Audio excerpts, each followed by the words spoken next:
The sacred is revealed in the ordinary. There is a beauty in this. But how do we discover the mystery of the sacred in our seemingly mundane existence? Welcome to Revealed, a podcast sponsored by Resurrection Catholic Parish in Green Bay, Wisconsin. Let's join our hosts, Katie McAllister and Tony Pickler, as they explore the lives of people, organizations, and resources that will help us delve into the sacredness of the ordinary. Welcome to another episode of Revealed, where we're going to be exploring how God reveals himself in an organization called Sleep and Heavenly Peace.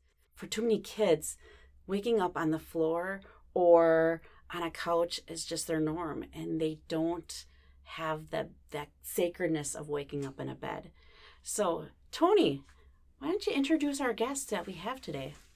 Thanks, Katie. Yeah, we do have a very special guest from Sleep and Heavenly Peace. His name is Dan Vermeulen, and Dan is the co-director of this newer organization to our area, but a national organization that has been helping kids to sleep in their own bed each and every night. So, Dan, welcome to the podcast. Thanks for having me. Can you tell us a little bit just about yourself first?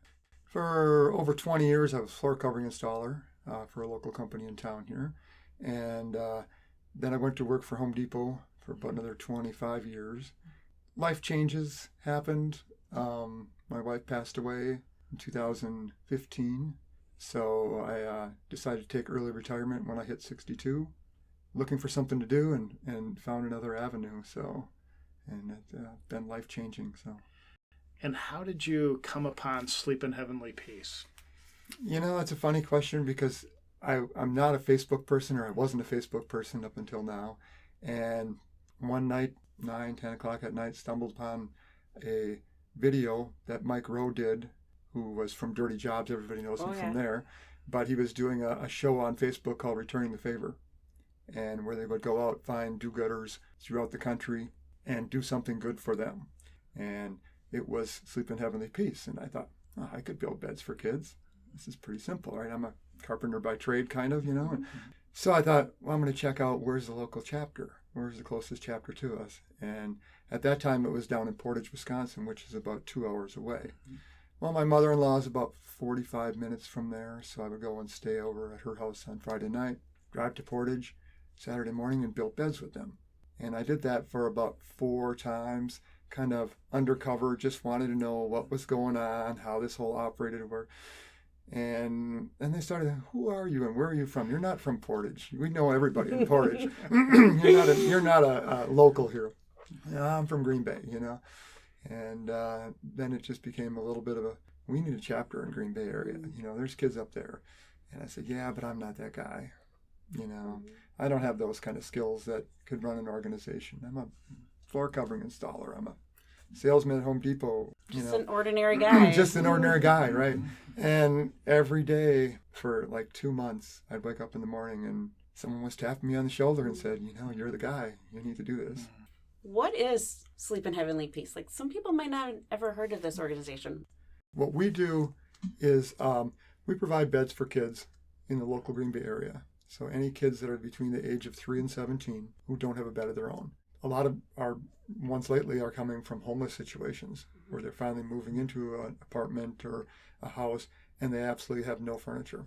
That might be one scenario. They might be sleeping on a bed with another child, sibling, or in a bed with a parent. They might be sleeping on the couch. And a lot of times you'll see a nest of blankets and stuff in the corner with a backpack for a pillow, and that's where they slept the night before. We're there to provide them with a bed. And the bed comes with, the frames themselves are all handmade by us out of wood. Comes with a brand new mattress, new sheets, new pillow, new comforter, everything you need to get a good night's sleep. I love the mission of your organization that says no kid sleeps on the floor in our town. Yeah, when you hear that, a lot of people's reaction is, well, it's not my town, you know. And that's kind of what I thought initially too was, yeah, but, you know, maybe in Portage, but not here in Green Bay, you know. This is the United States of America, right? You know, that's somewhere else in the world. And I started to talk to a couple of friends that I had that were retired from the fire department, one in Green Bay and one in De Pere. You know, I said, do you see this situation of child what we call child bedlessness. And it's not a word, but it comes up remarkably on my phone now when I start to type it in. That's the way it works. So, I talked to a couple of firefighters and said, have you run into that situation? They said, absolutely. When you go into a call and you're there, maybe it's an injury or, as a paramedic or something like that, the head count doesn't meet the bed count. It's the same all over. They said, it's out there. It's definitely a need. So that encouraged me to kind of pursue it a little bit more and say, yeah, we've got to do this. So do you have like a count of how many beds you've made and delivered for kids? We've made over 700 beds since we started in February of 2021. So about 20 months. And of those 700 beds, as of today, we've delivered 670, we did 4 last night, 676 beds in 20 months. And how often do you work on the beds? I mean, is it a daily thing or a weekly thing or a monthly thing, or how often do you do it? Well, for me, it's become a full-time job. If we're not working on the beds and not delivering the beds, there's so much else involved in trying to get the organization, funding and things like that. And so, but we tend to build about every other month. And we started out, our first build was our core team build. We did 6 beds, and it took us about 15 minutes. We did all the cutting and sanding prior to that because we didn't want to make the dust in the area where we were building. So we went through and assembled everything and said, okay, let's do this. And we did it, and it was 15 minutes. And this is really easy. We went from there to doing about 20 beds on our next build, which was in a small little garage, and it was chaos. I've been to big builds down in Portage where we did 100 beds in 4 hours. And it's an assembly line. Everybody's got a small little task to do, and it's a nice straight line, and you drill your 2 holes and you hand it to him, and he's 4 holes, and it just works its way through the line. And we were crisscrossing across that warehouse, and it was just chaos. And we got done, and they were like, oh, this is so great. It went so perfect. And I'm like, no, it was horrible. It can be so much better. And everything happens for a reason in life. And that was on a Saturday, and on Monday morning, I got a call from a friend of mine who works for a local company called Amerilux International. And they said, my boss, Kurt Boss, wants you to come over and take a look at his warehouse, see if you'd want to build in there. And we walked into this warehouse, and it's absolutely just huge. They're a distributor of plastic materials, and you think sneeze shields and all that, that's out there, but also for building material, for construction material. And he said, you can have this whole area here on any weekend that you need because we don't use it on the weekends. Wow. And so we can't leave anything there. We've got to move everything in and out of storage and into there, but it's just amazing. We can spread out, and we've had builds where we've built 122 beds in 4 hours, and we had 117 volunteers there. Speaking of the volunteer, so I would imagine people listening to the podcast will wonder, how can I get involved? Like, if I'm a volunteer for Sleep in Heavenly Peace, do I need to be a master carpenter like Dan here, or what? How can I get involved? How can I make a difference? Sure. There's a job for everybody. You don't have to have any carpenter skills. We have simple tasks. There's no skills required. We've got 100 people signed up for a build coming up the end of this month, and 75 of them have never been there before. And of those 75, I would say probably 40 of them are going to be kids under the age of 18, somewhere between 12 and 18. That's cool. So we've got 35 palm sanders to run. I can teach you to run a sander in 30 seconds, and it's a safe tool to use. I was going to say, I don't know, with me, I'd probably... It's pretty dusty and dirty, and it's very noisy when you've got 35 sanders going at one time, but it's an easy task to do. Every board gets sanded, so there's no splinters or anything like that on there. We sand off all the printing that comes on the boards, the great labels and things like that. So, but it's got to be done, and it's thousands of pieces of wood that go through there within a 4-hour time. So how would somebody know when you're going to do a build? Easiest way to find out is to watch our website or in our Facebook page. We have a website, shpbeds.org, and you can check the local chapter. Right now there are 17 chapters in Wisconsin. When we first started, I think there was 6. So it's grown tremendously. Since we came on, Oshkosh has started a chapter, Fond du Lac has started a chapter, Appleton now has a chapter. There's 4 chapters in the Eau Claire area. Madison has 1. They need more. Racine, Kenosha has 1. Milwaukee does not have any chapters yet. You know, and Really? the need is tremendous Yeah, I there. would imagine. Yeah. But we've had requests come from all over the place. We've had people from Marinette. I've got agencies in Manitowoc begging us, can you expand? Can you come in? And we just can't keep up with the demand right now. You know. Where do you see God revealed in your work? Every time we go on a delivery, every time I see a volunteer come and they're covered with dust and they're sweaty and they walk away and they say, when are we going to do this again? You know, everything that we need has been provided. We've been given a small little trailer to do deliveries with. And we put the word out that we'd like to have some signage put on it. And a local sign company stepped up and said, I believe in what you're doing and we're going to do it for free. Mm-hmm. And, you know, we're a little short on pillows. Mm-hmm. And 2 days later, I have 120 pillows in my house. And it's not me by any means. I believe that God got his hands wrapped around the whole thing and we're doing his work. And our job is just to bring everybody else together, whether it's the Catholics, the Lutherans, the Protestants, it doesn't matter, you know, or if there's no religion involved at all, but they can see what we're doing and see that we're making a difference. And then the big part is the joy of the kids. That's what keeps me going. They tell me I'm addicted to deliveries, and it's true. So the kids are there when they... Most of the kids are there. Sometimes we'll do daytime deliveries, especially in the wintertime when it's a little darker. Obviously, some of the areas of town that we're in are not the nicest neighborhoods. So we want to tend to focus on keeping our volunteers safe. So we're going to go during the day or early afternoon. So the kids might not be home from school, but if they're there, we've had young boys and girls actually assemble their own beds. We put them together with impact guns. They're kind of noisy, but let them actually build their own bed, take ownership of that bed. When we come in, a lot of times we'll ask if they have favorite colors. So we can pick out a quilt or a blanket that matches their colors, that scheme. We always have a box of pillowcases with us with kid prints on them and things like that. We've got volunteers that make those, and we'll let them pick out their own pillowcase. So it personalizes their bed to them.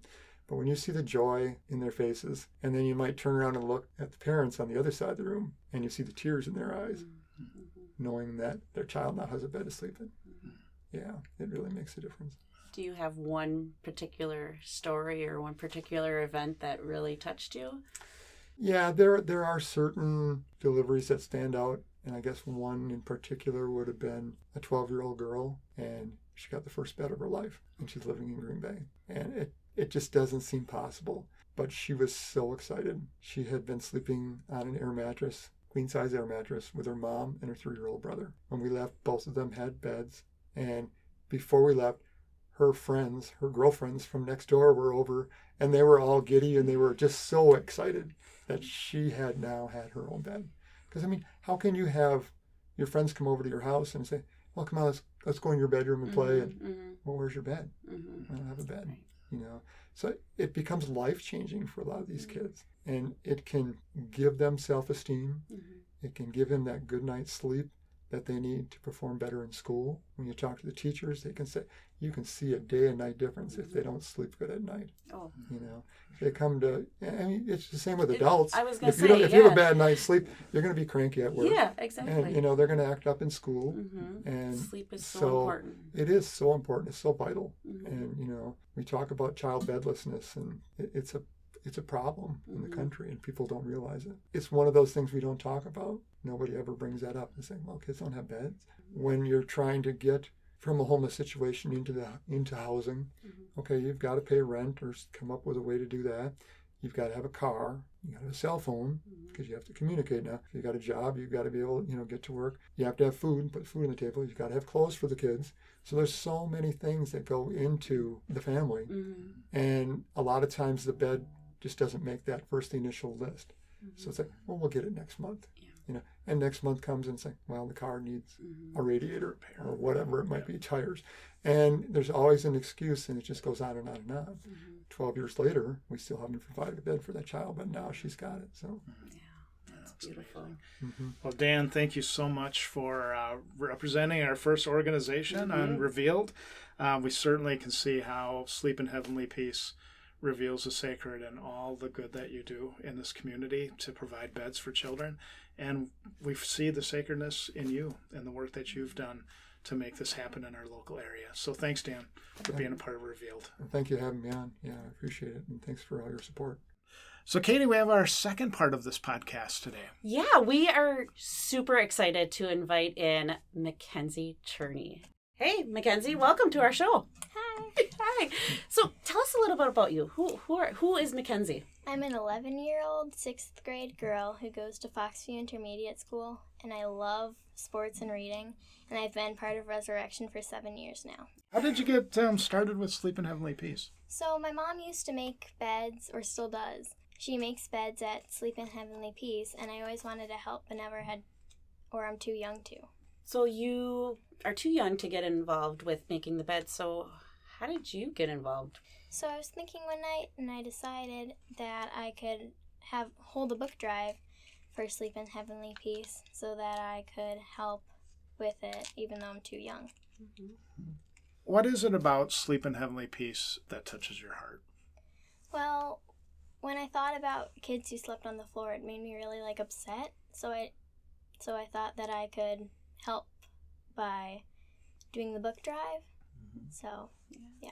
How many books have you collected so far? Do you know? At Resurrection, we've collected 207 books, and overall with the total, we've collected 714 books. Where else are you collecting them besides Resurrection? At school, my grandparents help a lot, and other places too. So if somebody listening to this podcast wanted to donate any books, how would they do that? What would they do? So at door number 9, there's a book box. It's also in the main entrance. There's one too. Right here at Resurrection, right in Alloway. Mm-hmm. And you're 11 years old, and you've got a servant's heart already. But I'm just curious, how do you see yourself as you get older, continuing to serve? What are some things that interest you or kind of pique your interest? So since I was too young to volunteer at most places, I'm hoping when I get older with more free time, I can volunteer more. Mm-hmm. Okay. Any particular kinds of volunteering you want to do? Well, I'm really hoping I can volunteer at the animal shelter. Oh, all right, animals. All right. I know you're only 11, but do you have any idea, any ponderings about what you want to do when you grow up? I want to be a teacher to help kids, So this book drive really fits into that, huh? Yeah. Yeah, excellent. Sounds good. All right. So now I have the big question. This podcast is all about Revealed and seeing God in those ordinary places. So where do you see God when you are collecting these books for Sleep in Heavenly Peace? God wants me to help others, so this way I can help other kids get books. Okay. Why do you think books are so important to kids? Why? So that other kids can learn when they don't really have that chance to. Yeah, I can say when I was growing up, reading books before going to bed, that was I had to have that. I always had at least 3 books that Mom had to read to me, and pretty soon it was halfway through the 3rd book and she's sleeping and I'm still going. So books that's an important part of going to bed and stuff. So not every 11-year-old is involved in service in this way and has started, a real thrust towards helping somebody like you've done. I'm curious what your friends have said about this. Do they have a reaction to what you've done here? So when I did an announcement at school, none of my friends really knew about it because I wanted them not to know that it was all me, so that they would so I would see if they actually would donate or not. And most of them did, so I knew that they were good. So yeah. And have you met any of the children who have received the books, or is that not part of the deal? I have not, but I know that Dan, who you talked to before, definitely has. And And he shared that it makes a big difference in their lives. The bed, sure. but I also think the book too. Yeah. What's your favorite book? Probably Harry Potter. Very good. And I take it you read before you go to bed too. 100%, yeah. 100%. Well, Mackenzie, we are so proud of you here at Resurrection Parish. We are so glad that you are a part of this parish. Sometimes unfortunately, adults say that young people are the future of our church, and I really truly believe that young people are the future of our church, but they're also a very, very vital part of the church right here and now, and you are really part of that. So thanks for what you do. Thanks for this book collection. Thanks for getting this parish and this community, this wider community, involved in helping children who need our help. So thanks for all you do. Thank you. This has been Revealed, a podcast sponsored by Resurrection Catholic Parish in Green Bay, Wisconsin.